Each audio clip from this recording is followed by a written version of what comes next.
26,000 চাকরিজীবী, তাদের 26,000 পরিবার, সেই 26,000 পরিবারের প্রত্যেকটি পরিবারে যদি 10টা করে গড়ে লোক থাকে, তাহলে 2,60,000 লোকের ভরণ পোষণের দায়িত্ব সেই বাংলার মেয়ে। আর কোনো উত্তর নেই। এত রং চন চড়িয়ে যারা মামলা করলো তারা না পেল চাকরি, যারা মামলার নামে রাজনীতি করলো তারা না পাবে রাজনৈতিক ফায়দা, বরঞ্চ যেটা হলো সেটা হচ্ছে এই 26,000 লোককে আপনারা উত্ত্যক্ত করলেন। আপনারা কলেজ স্কুল থেকে ছাত্রছাত্রীদের শিক্ষক হারা করলেন, এবং আলটিমেটলি সিচুয়েশনটা কি করলেন? সিচুয়েশনটা একজন 70 বছরের মহিলার ঘাড়ের উপরে ছেড়ে দিলেন এই 2,60,000 মানুষের দায়িত্ব। গর্ব করে বলছি, মমতা বন্দ্যোপাধ্যায় ঠিক এই দায়িত্ব পালন করছে। শুভেন্দু অধিকারী পরিষ্কার আজকে বলেছেন সাক্ষাৎকারে, মমতা ব্যানার্জির জেল হবেই। তার কারণ এই ওএমআর শিট প্রকাশ করলেই ধরা পড়ে যাবে সরকার, চাকরি প্রার্থীদের চাকরিও। এটা 3টে উত্তর আছে। প্রথম উত্তর হচ্ছে জগন্নাথ চক্রবর্তী ওনাকে দল থেকে বার করবেন কিনা উনি তাতে মাথা দিক বেশি। জগন্নাথ চক্রবর্তীর টেলিফোনে সেন্ট্রাল গভর্নমেন্ট ওনার সমস্ত লোকেদের সিকিউরিটি উইথড্র করে নিয়েছে। কার কার সিকিউরিটি উইথড্র করেছে আমি আর নাম নিচ্ছি না। আজকে বিএসএফ এর যারা হেড, তাদের সাথে হয়তো জগন্নাথ চক্রবর্তী সুকান্ত মজুমদারের সম্পর্ক বেটার, সেই জন্যই হয়তো শুভেন্দু অধিকারী মামলা করে বললেন যে আমাকে সেন্ট্রাল আর্মড পুলিশ ফোর্স দেওয়া হোক রাজ্যে। এটা বিজেপির ইন্টারনাল সমীকরণের সমস্যা। কারণ কি বিজেপির মধ্যে তো এটা নিয়ে তো লুকোচুরি নেই, শুভেন্দু অধিকারীও অস্বীকার করতে পারবে না যে বঙ্গ বিজেপির 2টো পার্ট আছে, 3টে পার্ট আছে। একটা পার্ট প্রো আরএসএস, একটা পার্ট ওল্ড বিজেপি, একটা পার্ট শুভেন্দু অধিকারী। এই 3টের মধ্যে কোনো সামঞ্জস্য নেই। এখন বিএসএফটা হয়তো প্রো আরএসএস যারা আছেন পুরনো নেতা, তাদের সঙ্গে বিএসএফ এর পদাধিকারীদের সম্পর্ক বেটার, সেই জন্য শুভেন্দু অধিকারী চাইছেন যে সেন্ট্রাল আর্মড পুলিশ ফোর্স আসুক যার সাথে ওনার সম্পর্ক বেটার। এটা নিয়েও তো কোনো জায়গা নেই যে আরএসএস আর শুভেন্দু অধিকারী এক নয়। আরএসএস শুভেন্দু অধিকারীকে সাপোর্ট করে না, আরএসএস শুভেন্দু অধিকারীকে প্রজেক্ট করে না, শুভেন্দু অধিকারীও আরএসএস কে পাত্তা দেয় না, এটা তো খুব পরিষ্কার।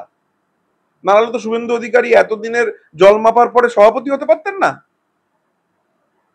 এটার প্রথম মমতা ব্যানার্জির জেলের প্রথম উত্তর হচ্ছে ওনাকে দল থেকে বেরিয়ে অন্য দল করতে হবে কিনা, সেটা নিয়ে উনি বেশি কনসেন্ট্রেট করুক। মমতা ব্যানার্জির জেলের কথা ওনাকে ভাবতে হবে। ওএমআর শিট পাবলিশ হওয়া না হওয়া, ইনভেস্টিগেশন হওয়া না হওয়া, এগুলো তো সব আদালত আর সিবিআই এর হাতে। সিবিআই এত বছর ইনভেস্টিগেশন করে ওএমআর শিট পেল না কেন? না, এবারে আমাকে একটা কথা বলুন, এই এতদিনের ইনভেস্টিগেশনের পরে যদি এসএসসি বলে আমার কাছে মিরর ইমেজ আছে, আমার কাছে ওএমআর শিট আছে, তাহলে যেসব সিবিআই অফিসাররা তদন্ত করছিল তাদের কবে অ্যারেস্ট করা হলো? আর তারা কত টাকা পয়সা খেয়ে এই কাগজগুলো সম্পর্কে আদালতে বলেন? সিবিআই তো পার্টি ছিল মামলায়। সুপ্রিম কোর্টে যে মামলাটা হচ্ছিল তাতে তো সিবিআই ছিল রে ভাই। তাহলে সিবিআই কতটা ব্যর্থ একটা অর্গানাইজেশন যে এসএসসির কাছে এই ডকুমেন্টটা আছে, সিবিআই এত বছর ইনভেস্টিগেশন করে খুঁজে পেল না। তার মানে সিবিআই কে বোকা বানানো যায়। তো সিবিআই কে দায়িত্ব দিয়ে কি হবে? 4টে হাবিলদারকে দায়িত্ব দিই। এসএসসি তো মানছে না যে তাদের কাছে রয়েছে মিরর ইমেজ। মানামানির কি আছে? সিবিআই এর তো একটাই, তাহলে ইনভেস্টিগেশন করতে দিলাম কেন? তাহলে তো এসএসসি কে ইনভেস্টিগেশন করতে দিতে পারতাম। সিবিআই এর পিছনে বছরে 200 কোটি টাকা খরচা কেন করবো রে ভাই? ও যদি কিছু করবেই না, সিবিআই কি কাজ? সিবিআই চিঠি দিয়ে জিজ্ঞেস করবে এসএসসি কে আপনি কি কি দোষ করেছেন আমায় জানান? তার জন্য তো সিবিআই কে রাখা হয়নি। সিবিআই এর তো কাজ ছিল ইনভেস্টিগেট করে বার করা যে ওএমআর শিটের হদিশ কোথায়, সেটা আদৌ আছে না ডিস্ট্রয় হয়ে গেছে না ম্যানিপুলেটেড হয়েছে, মিরর ইমেজ আছে কি নেই, সেসব না করে সিবিআই কে চিঠি দেবে এসএসসি কে যে আপনার কাছে মিরর ইমেজ আছে, দয়া করে দিয়ে দিন প্লিজ প্লিজ প্লিজ। এটা কি খেলা?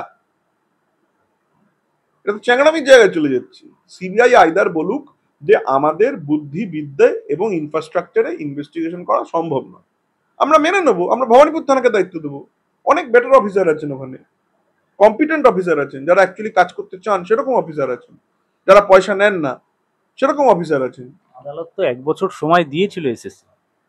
না না, সিবিআই তাহলে কি করলো আমি তো বুঝতেই পারছি না। আদালত তাহলে কেন বললো না যে আমি সিবিআই তদন্ত স্ক্র্যাপ করে দিলাম, আমি এসএসসি তদন্ত দিলাম? এসএসসির তো কাজ এটা নয়। এসএসসি তো বলছে আমার কাছে ওএমআর শিটটা নেই, তাই তো বলেছে, আপনারই তো প্রশ্ন সেটা। এসএসসি বলে দেওয়ার পরে সিবিআই যদি সেটাকে সাবস্টেনশিয়েট করতে না পারে, সিবিআই তো এসএসসির অভিজিৎ গঙ্গোপাধ্যায় সাহেবের অর্ডারে তো সিবিআই অফিসাররা সশস্ত্র বাহিনী নিয়ে এসএসসি অফিস দখল করেছিল। তবে কি করলো তারা? তারপরে আলটিমেটলি হলোটা কি?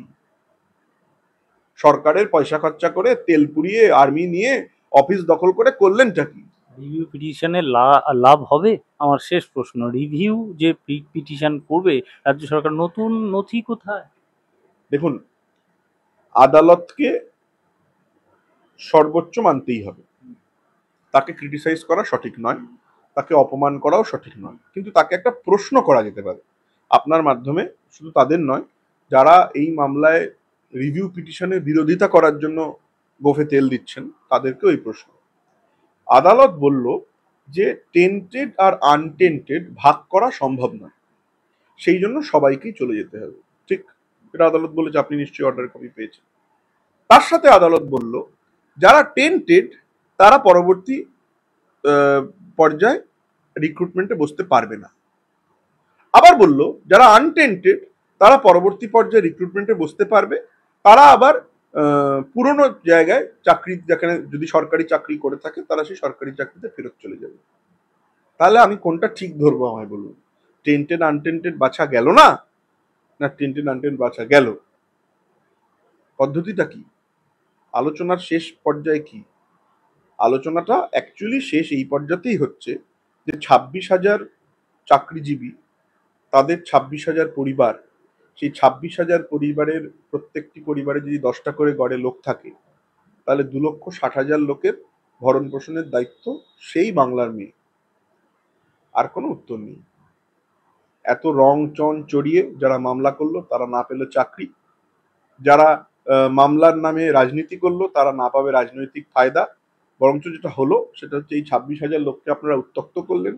আপনারা কলেজ স্কুল থেকে ছাত্রছাত্রীদের শিক্ষক হারা করলেন, এবং আলটিমেটলি সিচুয়েশনটা কি করলেন? সিচুয়েশনটা একজন 70 বছরের মহিলার ঘাড়ের উপরে ছেড়ে দিলেন এই 2,60,000 মানুষের দায়িত্ব।